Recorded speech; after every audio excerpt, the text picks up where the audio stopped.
Assalamualaikum warahmatullahi wabarakatuh. Bapak, Ibu, hadirin yang berbahagia, kami dari SMK Maris Manu, perkenalkan nama saya Parwanto, ingin menyampaikan best practice yang telah kami laksanakan selama ini. Karena SMK sekarang sudah sangat menjamur, maka tentu kompetitif sangat keras. Oleh karena itu, sekolah harus punya strategi untuk bisa mengembangkan sekolahnya, sehingga sekolah yang strateginya bagus dan nanti bisa diterima oleh masyarakat, maka bisa eksis, terutama sekolah swasta yang dengan sarpas yang tertinggal jauh dibandingkan dengan sekolah negeri. SMK Maris Manu ini berdiri tahun 2004. Sekarang perjalanannya sudah hampir 16 tahun.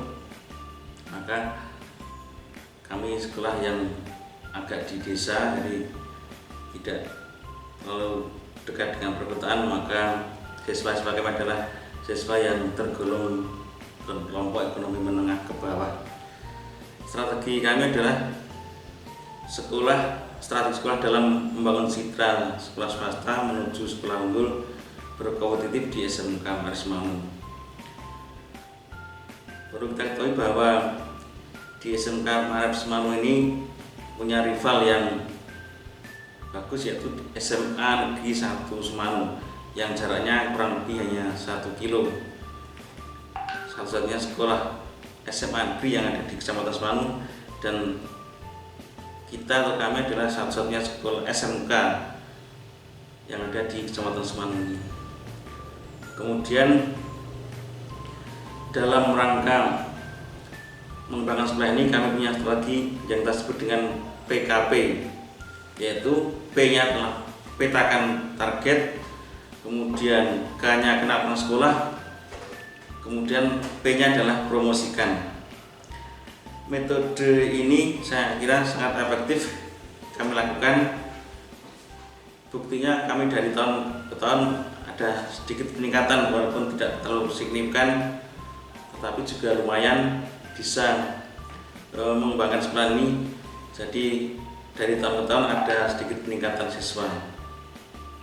Yang pertama, kita melakukan petakan target. Petakan target yang pertama, ada kelompok sekolah kami itu dari siswa, kemudian juga siswa yang masih aktif, kemudian saudaranya, tetangga, dan mungkin alumni atau adik kelasnya yang satu daerah. Ini bisa kita petakan nanti supaya dijaring oleh siswa-siswa kami, baik kelas 10, 11 maupun kelas 12. Kemudian target yang kedua adalah kelompok siswa yang sedang belajar di sekolah yang kami sasar atau yang kami target. Di sini kami telah berkomunikasi atau telah mempunyai target sekolah SMP maupun MTS yang jumlahnya ada 17. Jadi ada SMP 1 Semanu, SMP 2 Semanu, SMP 3 Semanu, SMP Negeri 1 Ponjong, SMP Negeri 2 Ponjong, SMP Negeri 3 Ponjong. Kemudian juga ada yang swasta, ini SMP Persiapan Semanu. Kemudian yang swasta dari MTS, dari MTS Muhammadiyah Semanu. Dan ini kita petakan, hari ini sudah kita daftar, baik kita melalui Dapodik sekolah-sekolah tersebut, sehingga kita tahu persis jumlah siswa dan keberadaan alamat siswa tersebut. Misalnya ini SMP Negeri 1 Semanu ada 192 siswa, kemudian SMP Negeri 2 Semanu ada 72 siswa, SMP Negeri 3 Semanu ada 126 siswa, kemudian SMP Persiapan Semanu ada 33 siswa, SMP PGRI Semono ada 60 siswa, MTS Negeri 3 Semono ada 161 siswa. Seterusnya sampai yang nomor 17 adalah SMP Membangun Persatuan Ponjong, SMP Persatuan Ponjongnya ada jumlahnya 28 siswa. Ini kita petakan berdasarkan jarak dari sekolah tersebut, siswa tersebut ke SMK Manismanu, kemudian juga daerahnya, kader kita yang berada di sana. Ini kita telusuri, maka nanti kita petakan dari sekian ribu siswa tadi, kita pilih target kita kurang lebih ada 400-an yang kita bidik, sehingga kita ibaratnya kita menyasar siswa tidak seperti kita menyasar rebutan riba yang kita tidak tahu arah kemana, tapi kita sudah jelas sasarannya, baik itu dari alamat siswa, kemudian juga perekonomian orang tua siswa yang sudah kita sasar. Setelah kita data dan kita tekan tadi, maka kemudian kita proses berikutnya adalah kenalkan sekolah. Jadi sekolah membuat brosur, kemudian juga banner, spanduk, kemudian juga kita mengajukan permohonan kepada kepala sekolah tersebut atau kepala tersebut untuk bisa ketemu siswa di dalam kelas, sehingga kita buat tim PPDB untuk bisa kita hadirkan ke sekolah-sekolah tersebut. Juga kita menawarkan beasiswa. Di samping itu juga kita membuat event seperti turnamen bola voli yang sudah rutin tiap tahun dilaksanakan, walaupun tidak mungkin secara langsung dampaknya, tapi kita sudah mengenalkan. Jadi mungkin tahun ini tidak masuk, tapi tahun depan ada adik kelasnya dan juga yang lainnya bisa akibatnya melaksanakan kegiatan tersebut ada dampak yang kita terima. Kemudian juga yang ini paling efektif adalah dengan door to door. Jadi tim dari SMK Manismanu door to door ke siswa-siswa yang kita sasar tadi untuk menjelaskan secara detail mengenai visi misi sekolah, kemudian promosi sekolah, keringanan-keringanan yang dibutuhkan oleh sekolah, dan juga prestasi-prestasi yang telah dipunyai atau dimiliki oleh sekolah SMK Manismanu. Kemudian yang terakhir adalah output, yaitu evaluasi. Jadi kita evaluasi ini secara berkala, khususnya yang tim PPDB ini kita evaluasi setiap 3 minggu sekali untuk berkumpul bersama, saling memberikan masukan dan saling menyampaikan masalah-masalah yang ada di lapangan untuk dipecahkan secara bersama-sama. Kemudian berikutnya adalah tahapan operasional implementasi strategi PKP. Ini kita sudah mulai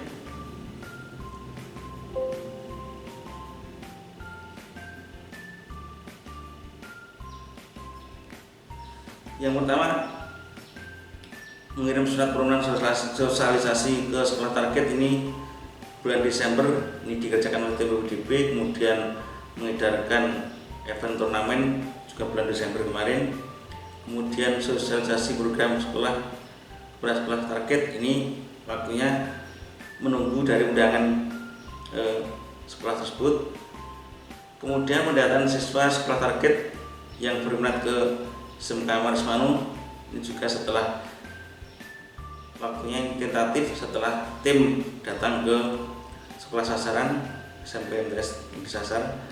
Kemudian yang paling efektif berikutnya adalah melakukan promosi door to door ke rumah mahasiswa target. Ini kita mulai dari Januari sampai dengan Februari kemarin, dan alhamdulillah sudah ada siswa yang berminat dengan mengisi formulir pendaftaran, istilahnya inden atau pesan dulu, dan alhamdulillah sudah kita dapatkan lebih dari 100 kemarin yang sudah mengisi formulir pendaftaran. Kemudian juga berikutnya melakukan promosi dengan website dan media sosial yang dibuat oleh operator sekolah dan secara online ini. Kemudian juga membuat form pendaftaran secara online yang kita share ke BA Group SMP MTS yang di sekolah target tadi. Kemudian yang terakhir adalah evaluasi strategi PKP nanti pada bulan Juli sampai Agustus setelah kita menerima siswa baru.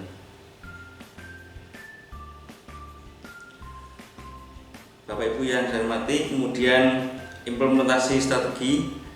Jadi strategi ini sudah kita terapkan mulai tahun 2015 sampai tahun 2019, bahkan tahun 2020 juga kita terapkan seperti ini. Dan alhamdulillah saya sudah sampaikan tadi, dari dulu yang tahun 2015 itu siswa kita hanya 148, sekarang sudah 250-an. Jadi ini walaupun tidak terlalu menyolok naiknya, tapi sudah ada kenaikan dari tiap tahun ke tahun.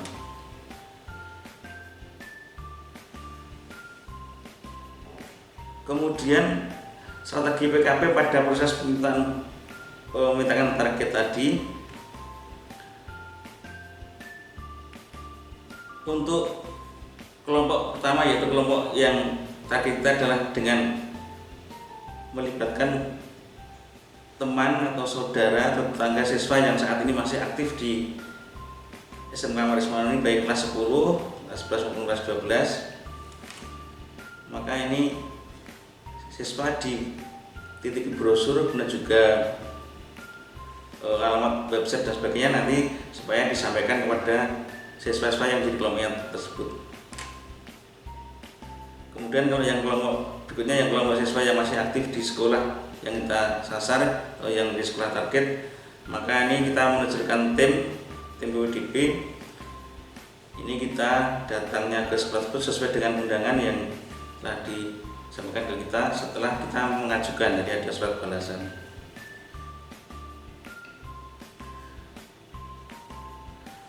Berikutnya kita juga menuliskan dalam urutan skala prioritas. Jadi dari ribuan siswa yang kita data tadi, tentunya kita tidak mungkin akan semuanya kita sasar, maka kita ada skala prioritas. Yang pertama adalah asal sekolah siswa yang paling banyak di SMK Maris Manuni. Jadi sebagai contoh, katakanlah di desa Dadapayu itu siswanya yang di sana kita sudah banyak yang kader, baik yang masih aktif maupun sebagai alumni, maka kita sasar siswa tersebut dari SMP atau MTS manapun siswa tersebut berasal. Kemudian juga jarak sekolah SMK Maris Manuni dengan siswa yang akan kita sasar tadi. Ini juga berpengaruh karena kebanyakan siswa saat ini adalah kesulitan dalam hal transportasi karena kita di desa, jadi tidak ada transportasi yang massal atau umum. Maka dalam hal ini sekolah juga memberikan fasilitas. Ada beberapa kelompok siswa yang secara ekonomi kurang beruntung, tidak punya kendaraan, orang tua tidak bisa mengantar, maka sekolah juga memberi fasilitas untuk menjemput kelompok-kelompok siswa yang nanti di daerah tertentu yang sulit dijangkau karena memang dia tidak punya alat transportasi.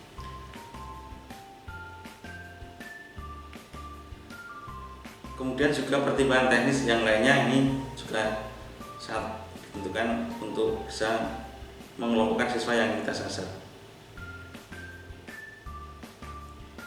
Kemudian data yang kita peroleh tadi dapat kita manfaatkan untuk memprediksi. Yang pertama, memprediksi pada tahun berapa kita melakukan promosi secara besar-besaran. Perlu kita ketahui bahwa data Dapodik yang kita peroleh dari sekolah baik itu MTS maupun SMP negeri swasta itu Dapodik yang isinya adalah kelas 7, 8, 9. Jadi kita sudah tahu petanya kelas 7 yang saat ini mungkin 3 tahun lagi akan menjadi kelas 9 dan sebagainya. Sudah kita dapatkan datanya. Kemudian yang kedua, memberikan data berapa tingkat keberhasilan promosi yang kita lakukan. Yang berikutnya, yang ketiga, mendapatkan gambaran siswa yang seperti apa yang memilih kuliah kita. Mungkin karena kita jurusannya ada tata busana, kemudian ada otomotif dan multimedia.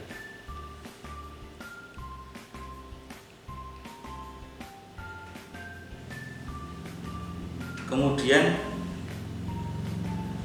dampak positif strategi yang kita terapkan dari PKPT adalah ternyata semakin banyak animo masyarakat yang menyekolahkan putra-putrinya ke SMK Maresmanu. Entah tertarik mungkin ada turnamen, artinya nanti berarti memperhatikan prestasi siswa di bidang olahraga, karena kita juga peduli tersebut. Kemudian juga kita memberikan berbagai macam kemudahan untuk siswa. Ternyata ini dampaknya bisa positif sekali bagi kelanjutan SMK Maresmanu. Nah, kendala pelaksanaan strategi tersebut adalah ada kendala internal dan ada kendala eksternal.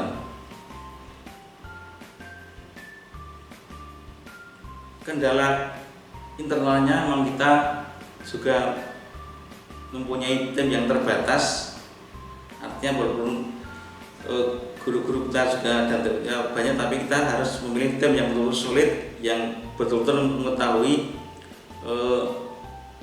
keberadaan ataupun karakter siswa di daerah kita, khususnya di Kecamatan Semanu dan perbatasan Kecamatan Semanu seperti Kecamatan Rongkop, Kecamatan Tepus, dan Kecamatan Ponjong yang secara geografis ini memang berdekatan, ini juga kita sasar. Nah, maka untuk kita mendapatkan guru-guru yang bisa mengetahui karakter kebudayaan dan karakter siswa yang ada di daerah tersebut, juga kita harus memilih betul guru yang bisa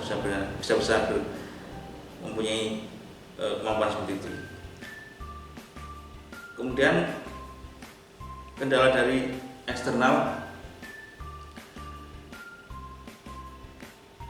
ada beberapa kompetitor yang kita hadapi selama ini, jadi khususnya adalah SMK negeri dan SMA negeri. SMK negeri walaupun di Kecamatan Semanu tidak ada, tapi ini yang paling dekat adalah SMK Negeri 1 Ponjong. Ini beda kecamatan, tapi SMK tersebut memang siswanya banyak sekali, sehingga ini juga termasuk memberikan termasuk saingan yang berat bagi kami sebagai kendala. Nah, kemudian yang faktor pendukungnya memang yang pertama adalah tim kita solid, terutama dalam hal door to door ke orang tua atau alamat siswa yang kita sasar. Jadi ini baik melibatkan guru, tata usaha, ini kita solid, sehingga ini dari tahun ke tahun pengalaman yang diperoleh tim tersebut bisa bertambah banyak, sehingga tidak akan mendukung pada tugasnya tersebut. Kemudian juga yang kedua, kemampuan sekolah dalam membuat website untuk memperkenalkan kondisi sekolah kita. Jadi masyarakat sudah bisa tahu langsung seperti apa keadaan SMK Maresmanu cukup dengan melihat di website yang kita buat selama ini. Ini termasuk juga faktor pendukung. Kemudian berikutnya adalah alternatif pengembangan SMK Maresmanu. Ini yang pertama dari tahun ke tahun SMK Maresmanu telah mengikuti pameran di tingkat kecamatan dan juga sering mendapatkan kejuaraan.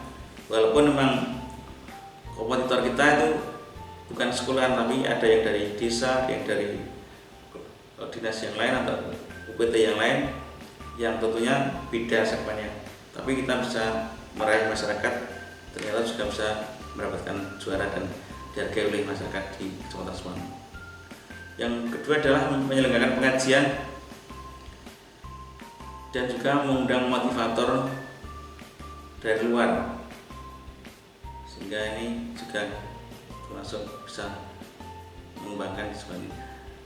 Kemudian sudah saya sampaikan di atas tadi, juga mengadakan turnamen olahraga khususnya bola voli, dan mungkin di tahun-tahun yang akan datang bisa dikembangkan di olahraga yang lain.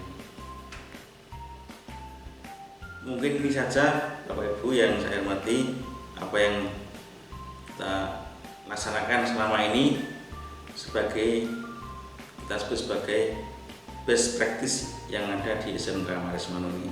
Tentunya ini kita masih banyak kekurangan, maka kita masih tetap belajar, sehingga nanti dari tahun ke tahun kita akan selalu meningkatkan kemampuan kita, baik nanti tim PPDB pada khususnya maupun nanti keberadaan di SMK ini, prestasi-prestasinya baik di akademik maupun di prestasi di non akademik. Demikian yang saya sampaikan, hal yang kurang berkenan saya mohon maaf. Yang terakhir ini sebelum saya tutup, maka ini kita tetap semangat. Semoga nanti dengan kita membuat tim yang kuat, nanti SMK khususnya di lingkungan LPM Arif DIY, khususnya adanya di Gunung Kidul ini bisa merebut hati masyarakat, sehingga nanti visi misi khususnya di Nadatul Ulama ini bisa meningkat dan bisa berhasil dengan baik. Sekian, wassalamualaikum warahmatullahi wabarakatuh.